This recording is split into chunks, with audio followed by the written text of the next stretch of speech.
Hello friends, vocab with fabulous के आज के एपिसोड में हम इन 5 वर्ड्स को सीखने जा रहे हैं।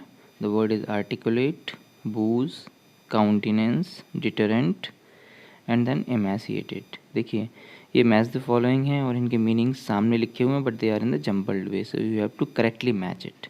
So first we will learn the words and then we will solve this riddle. Okay, so the first word is articulate. Articulate means होता है a good orator.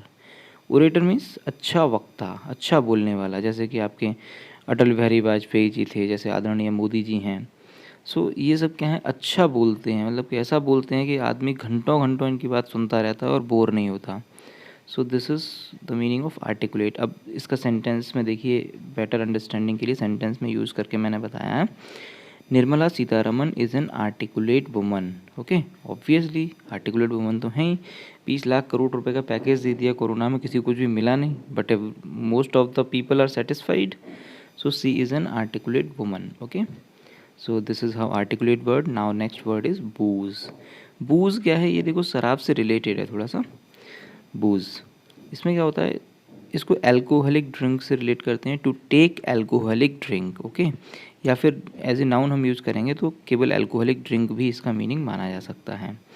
ओके, तो इसको एग्जाम्पल में देखिए हम यूज़ करते हैं.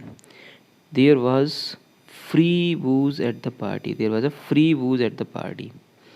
ओके, सो किसी पार्टी में भाई फ्री में बूज थी, शराब थी, है ना, एल्कोहलिक ड्रिंक थी. सो आप इन शराब के चमचमाते हुए गिलासों से आप याद रख सकते हैं कि बूज का मीनिंग क्या होता है. एल्कोहलिक ड्रिंक से रिलेटेड होता है, to take alcoholic drink. Okay, और alcoholic drink itself. Then the next word for you today is countenance. COUNTENANCE. Countenance का मीनिंग होता है expression of the face. Okay, expression. Expression और अपीयरेंस से भी इसको रिलेट करा जाता है. ऑक्सफोर्ड ने इसको अपीयरेंस पर ज़्यादा इसका वो किया है कि अपीयरेंस चेहरा दिखाई कैसा देता है. So this is the uses in the sentence. Her countenance is like the moon. Okay, चांद सा रोशन चेहरा, है ना. So this is how you can remember with this image. Countenance को आप यहाँ से रिलेट करके याद रख सकते हैं, है ना. So it is related to the expression of the face और अपीयरेंस ऑफ द फेस. ठीक है, दिखाई कैसा दे रहा है. Next word for today is deterrent. DETERRENT. Deterrent का मीनिंग क्या रहता है. Deterrent means discouragement from action. ठीक है, कोई चीज़ जो कि डिस्करेजमेंट का काम करती है उसको हम डिटरेंट बोलते हैं.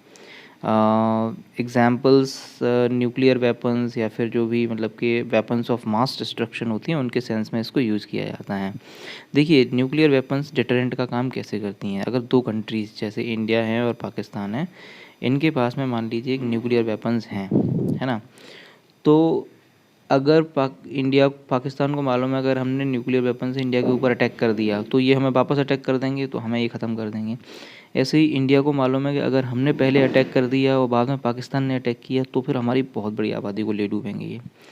तो क्या है कि न तो इंडिया पाकिस्तान के ऊपर अटैक करता है, न पाकिस्तान इंडिया के ऊपर अटैक करता है. दोनों एक दूसरे से डिस्करेज्ड रहते हैं. Discouragement from action. ठीक है, वॉर नहीं होता. So this is like deterrent, है ना. डिटरेंट है, डिस्करेज कर दिया.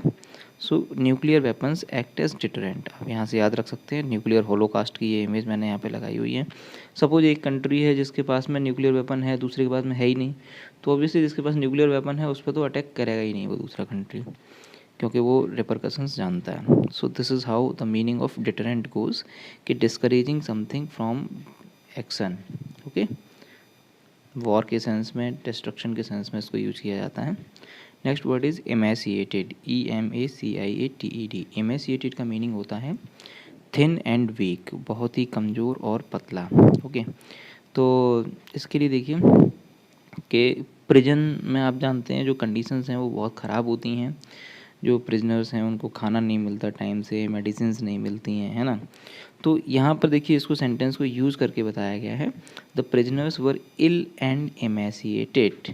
प्रिजनर्स जो है बीमार थे और एमेसिएटेड थे. एमेसिएटेड मीन्स कमज़ोर थे, पतले थे, है ना. So this is how the meaning of the word emaciated goes. आप इसको यहाँ से इस इमेज से आप याद रख सकते हैं कि ये सारे लोग जितने भी दिखाई दे रहे हैं, दबे, कुचले, कमज़ोर, पतले, ये सब के सब इमेसिएटेड हैं। Okay, so the next word now the match the following, जो हमने शुरू में देखा था। आर्टिकुलेट का मैंने मीनिंग आपको क्या बताया था, एक अच्छा वक्ता, अ गुड ओरेटर। बूज मैंने आपको क्या बताया था, एल्कोहलिक ड्रिंक से related. Okay, to take alcoholic drink. Countenance, expression of the face या फिर appearance of the face. Deterrent, discouraging something. Okay, and emaciated, thin and weak. Okay, इस तरीके से हमने ये मैच द फॉलोइंग कंप्लीट कर लिया है। और अभी हम आपके लिए लेकर के आए हैं Shashi Tharoor sir sentence challenge. Shashi Tharoor sir sentence challenge में मैं आपको बता दूं क्या है कि आज के इस लेक्चर में, आज के इस एपिसोड में हमने जो भी 5 वर्ड्स सीखे हैं, जो भी हमने 5 वर्ड्स लर्न किए हैं, इन 5 वर्ड्स को यूज करके एक सिंगल सेंटेंस आपको बनाना है, एक सिंगल सेंटेंस फ्रेम करना है। और इस तरीके से आपको ये सिंगल सेंटेंस बनाना है कि उस ये 5 के पाँचों वर्ड्स उस सेंटेंस में आ जाएं और वो सेंटेंस ग्रामेटिकली करेक्ट हो, जो वर्ड जिस सेंस में यूज होना उसी सेंस में यूज हो। अगर आप ऐसा कर पाते हैं तो there is a reward of 500 rupees associated with this competition. आप हमें 1 महीने के अंदर अपना जवाब दे सकते हैं, आप हमें कमेंट बॉक्स में आंसर दे सकते हैं, आप हमें मैसेज भेज करके आंसर दे सकते हैं, आप हमें ईमेल के ज़रिए भी आंसर दे सकते हैं। At the end of 1 month we will review हमारे पास कितने आंसर्स मिले हैं, और अगर हमें एक से ज़्यादा सही आंसर मिलते हैं तो लॉटरी सिस्टम के बेसिस पर हम विनर को डिसाइड करेंगे। So best of luck to you for this exercise. Next session में हम जल्दी ही मिलेंगे। Good bye.